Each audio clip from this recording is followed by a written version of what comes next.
Help protect us from racism and xenophobia by becoming an I Love Black People ambassador today. Join on iloveblackpeople.com.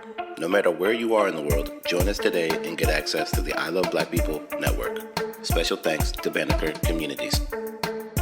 Greetings and welcome to another edition of I Love Black People. And we're so grateful for your support and being here and all your recommendations and your contributions to the conversation of how we continue as a wonderful group of people to be successful and to create the change that we want to be.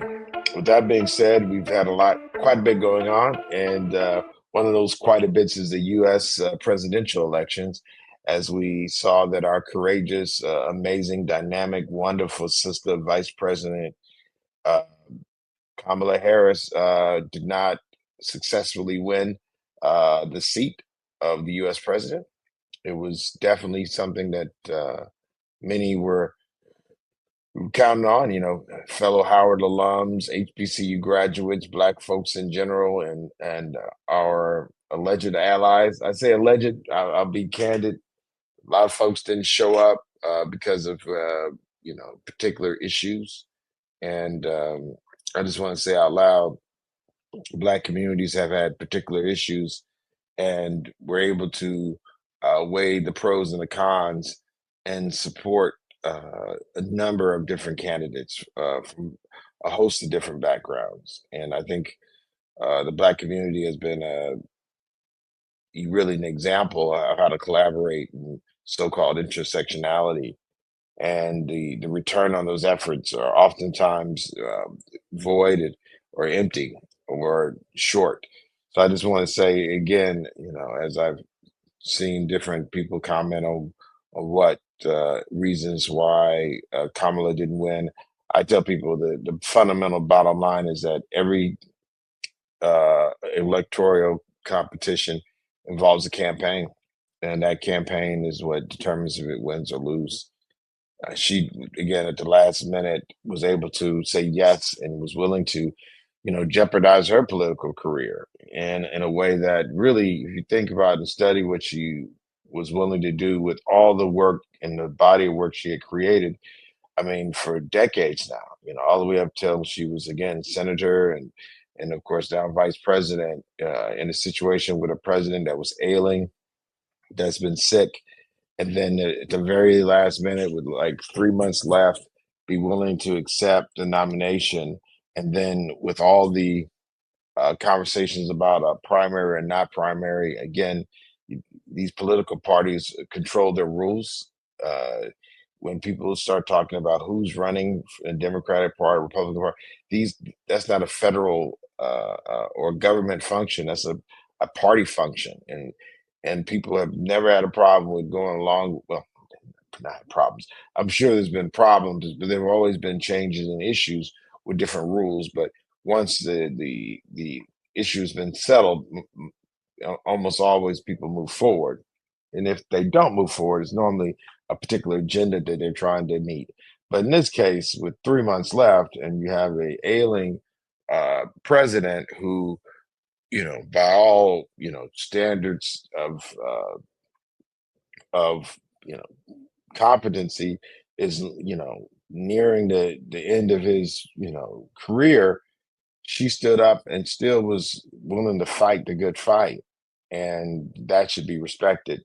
I think one of the things is very uh, overlooked or convoluted. Her position on the decisions that uh, Biden had made as president, she could have, and I'm sure she disagreed with quite a few, but she was in a very particular situation where that president abruptly at the last moment had to step down, and that same president nominated her. So, in many cases, if you have a president, a vice president, or someone who's from the party who supported the candidate Biden and as the current administration, they'll try not to say things in ways that would disparage that actual administration. She was in the administration, and as much as people talk about what her role and what she thought about Biden as president, there's no co-presidencies. There's only one president at a time, and the vice president does not have any standing as it relates to those executive decisions as no more than an advisor in many cases. And with that being said, to try to make the blood of the hands of the genocides and things, at her doorstep, even if she was to distance herself, it would have definitely been a very interesting conversation as it related to her currently being in the role of vice president supporting the current president and any other policies with the economy, what have you. She, I think, was dealing with a tightrope with the people on the inside of the Democratic Party. And I just want to say out loud, I think many of the people talking about racism, sexism, misogyny, she was dealing with racism, sexism, misogyny in the Democratic Party as well as outside the Democratic Party. So when you're in those situations where you're being told and so-called the handlers in these parties, again, those handlers aren't people who are, base their behavior from a vantage point of justice and equality. These folks are all they're about is their control and power. And I think in many ways, just like the Republican Party, let's be clear, you know, uh, they may manifest it differently, but they both are, good old boy networks. These are two parties that were founded by racist white men that have been developed over time by sexist white men. When I say sexist and racist, they're both founded in situations in which people who held those positions owned slaves, enslaved African people who did not see anything wrong with women not being able to vote. Like that's the origin story of these parties, and it's about power more than it is about equality and justice. Is the reason why these folks started these parties, and the people who continue to control the parties are about power. So when we have these conversations and people bring up certain issues and whatnot, it's we call it politics for a reason. And with that being said, she was navigating much of this. Again, many of these folks in these old school political good old boy networks, they have large, long coattails. They have power from their family and union power or what connections. You saw how inept or ineffective Obama was. I mean, it was so strange about that. We haven't seen Obama in the black community since he left the White House, and so when you really start evaluating what we've done as black communities, we need to hold everyone accountable, especially ourselves. Waiting for somebody to come save us, they're not coming, and there's going to be too many barriers between those in these certain positions that easily they can be undermined internally. To spend billions of dollars, over $1 billion on the campaign in less than 90 days, 3 months, and not win one swing state. Like that's had someone debating saying, "Oh, it's a candidate." Now, listen, candidates on purpose, especially at a national level, there's no way the candidate has the control of the entire organization. That's why they hire a campaign manager, and even within the campaign managers, there's state level. I mean, there's literally layers of positions in these national campaigns. And I've worked on campaigns. My first campaign I worked on was the Jesse Jackson campaign in '88 with Latrice Rutland and my mentor from Tuskegee. And literally, these campaigns have real organizations that are and once you win the nomination for the party, it's not the individual candidates per se relationships. It's the DNC, the apparatus relationships that are then uh, operating on behalf of that candidate. In the primary, yes, that's you're going to see more of a heavy engagement from the actual candidate. But even then, there's a campaign manager and there's a real hierarchy of who's actually doing what. The strategy, coming up with the micro targeting. All these are done by literally experts, so-called consultants, that are paid literally tens of millions of dollars to do this. They're not doing it, they oftentimes members of the Black community get asked to volunteer and help out with these campaigns, do it for the good of the party. But there are literally millions and millions of dollars being spent on these consultants in a very short period of time. And these consultants are normally in their 30s. They are friends and family of the Democratic elites who control the party. And this year's candidate is this year's candidate, but the system is the same. It's almost like probably like the music industry used to be in many ways before uh, a lot of the digital media. But literally, you get on a label, the label's controlling everything. They got the A&R and all these things, but the actual artist is not in control of all that. You know, there's a business side of this that's controlled by this campaign industry, and the campaign industry is not controlled by the candidate, and it's controlled by in the DNC side of again big donors as well as the Democratic establishment, old guard, and they pick and choose who they want to serve at these highest levels to get the checks. And then at the bottom, at the different state levels and different state party levels, you have again people who are really dedicated and care. But again, when you're spending those dollars, them caring is not enough. They need resources. And the Democratic Party is far too long not made sure these resources have gone to members of the Black community, the diehard supporters of this party. The Black community is over-indexed in the Democratic Party, and most of the funds that go to a campaign, go to people who aren't loyal or committed. And that just lets you know loyalty is probably not, a asset when you're dealing with people who are about power and control.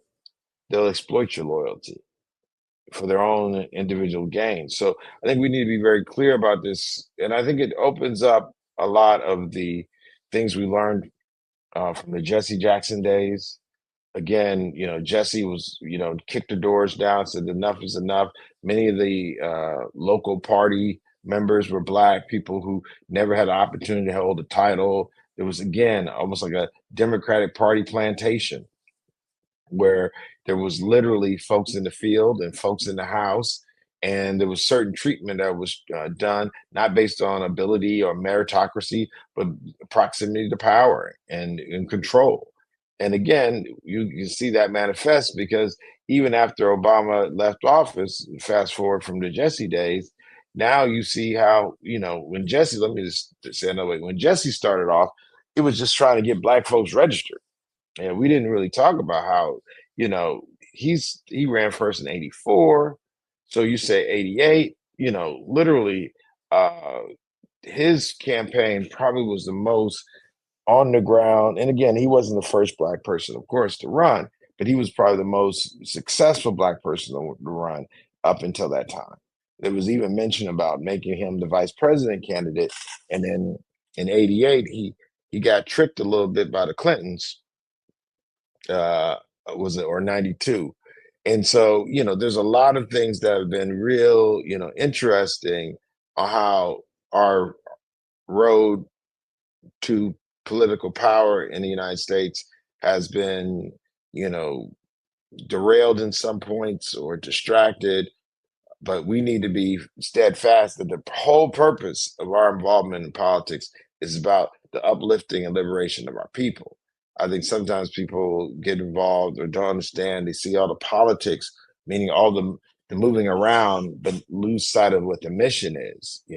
We didn't do this to try to change our wardrobe or change our car or change our address. We're doing this to change the world that our children are going to be born into and our ancestors left us.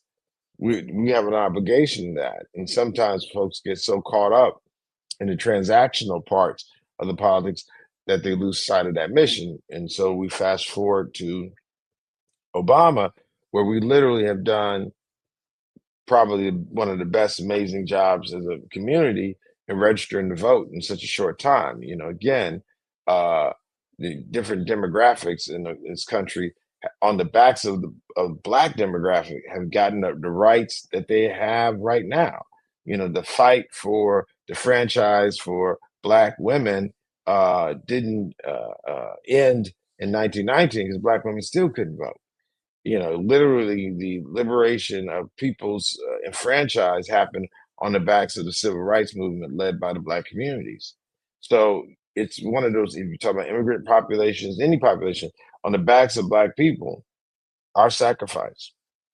And that sacrifice is to be respected and regarded, not because of some nostalgia, but because this is the foundation of the work that we're doing right now. With that being said, it's very important that we continue to move forward and not just look back and revel in what we were able to accomplish. You know, what we've done, what we did with Obama, electing a Black president twice, is to be lauded, and that's awesome. But what we need to also be able to understand is that the tangibles, the actual concrete uh, benefits and uh, successes that come from that can't be tokenism. You know, it can't be something that is superficial. Not one time did we have a real discussion about reparations when he was in office, Obama. And now we get to this point where we're looking at the Biden administration, and we had no conversations about reparations that was substantive. We had it on the state level. And even people like uh, um, Jim Clyburn, you know, when the Democrats had control of the Senate, wasn't willing to allow reparations. HR 40, which just was a study of reparations, come from the floor. He wouldn't allow it. It came from out of the Judiciary Committee for the first time ever uh, during the last administration, and we thought maybe since it didn't go through when Trump was in office, even though the House was controlled by the Democrats, that it'd be possible that this would be something put on the executive branch to approve, and it wasn't done. So I think as a consolation prize, now you made me think, y'all made me think this. Before they leave office, they should go ahead and pass an executive order to at least study reparations. That would be interesting. You know, I mean, what else they got to lose now? They haven't done anything that we wanted them to do in the first place. We need to get them to go ahead and if they really were so interested and dedicated to the Black community, let's talk reparation. But as you see, I'm a reparationist. You know, at the end of the day, I also understand the proliferation of guns and the trafficking of guns in our community and the world is a key issue. The violence that's propagated and orchestrated by the U.S. and the historic, you know, government, what is done with violence is horrible. You know, transatlantic slave trade, horrible. African policy has been horrible from day one. So I think it's important that we have these conversations about where we are based on our relationships in the Democratic Party or Republican Party, any of the parties.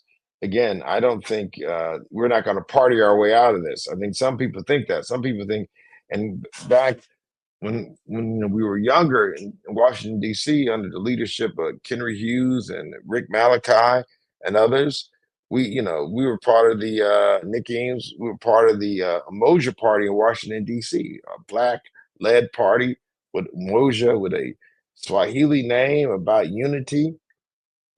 And quickly, what you realize with parties, especially a minor party, it's more important to have your agenda than to have a party per se. Because parties come and go, or they can get more caught up into some of the things that aren't directly related to the agenda.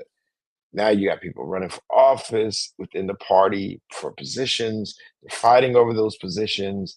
It can lead some bad blood. People get upset with each other. It's get real petty quick in all these parties. So being steadfast and committed to an agenda or agendas, as I say, because I always want to make it clear that it's multiple agendas, is that's the key. We want to be committed to our agendas. So no matter who gets elected, we need to hold them accountable. No matter what party, they need to be held accountable.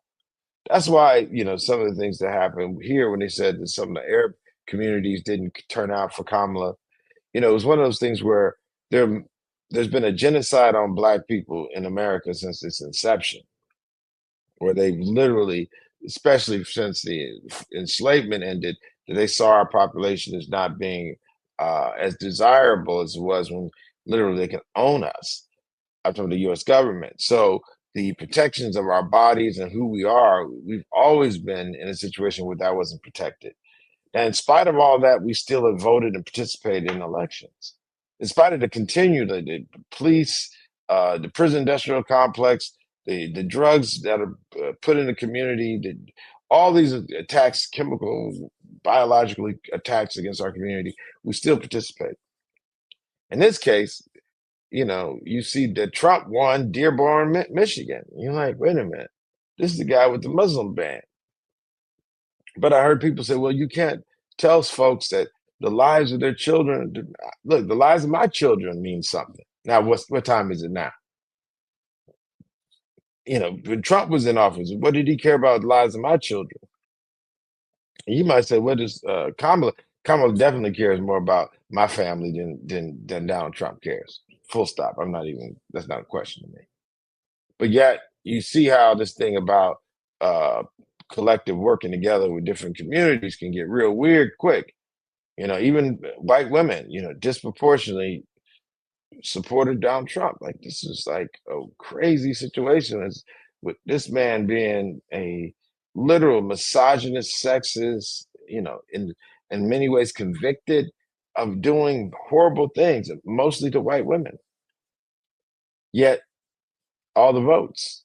So again, I think when we look at these things, there's quite a few pieces. I definitely know that campaign was a failure from the people who were spending the money and the people who were organizing.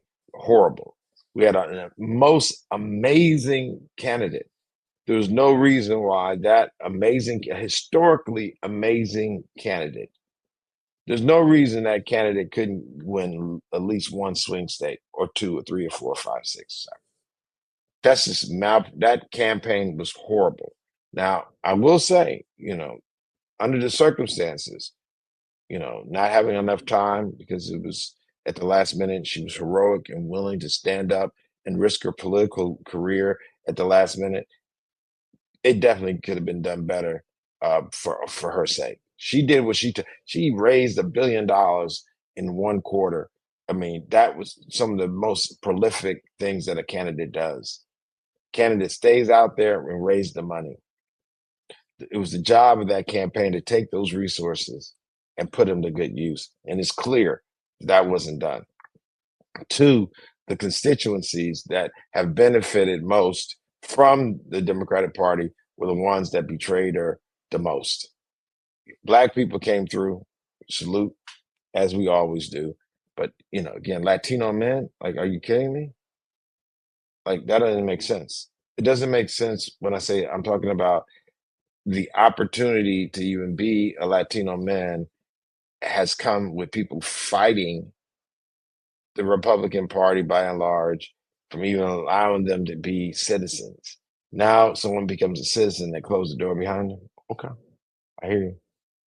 And then, white women who literally have been abused so much by white men that you can't even it's incredible. Yet probably the poster child of literally misogyny, of white supremacy, is literally was the person who they voted for. So I think those things we should definitely keep in mind. And then thirdly, again, I think it's important that no matter who wins, Donald Trump will be president. We have to hold Donald Trump accountable just like we hold ourselves. Just like we would have had to hold Kamala Harris accountable. At the end of the day, I don't support racism, sexism, or any of these isms. But no matter who's the president, it's our job to hold them accountable for our agendas. Period. Even if you didn't vote at all, whomever gets elected is representing you. You have a right to hold them accountable. You voted for the other person.